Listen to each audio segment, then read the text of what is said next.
In this tutorial, I'm going to show you how to sum different currencies in Google Sheets so you can get accurate totals without confusion. First, open your Google Sheet and set up your data. You'll want columns for your item, amount, currency, exchange rate, and a final column for the converted value.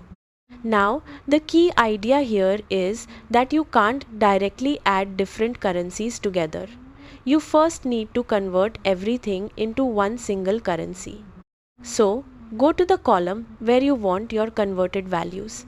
In the first row, enter a simple formula that multiplies the amount by the exchange rate.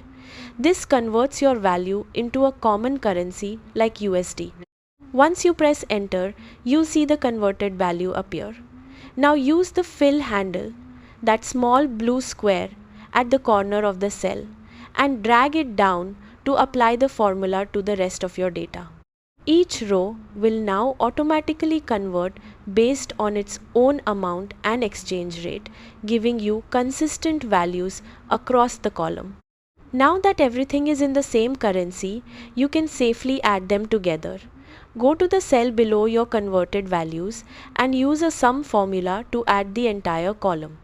This gives you one clean total without mixing different currencies incorrectly.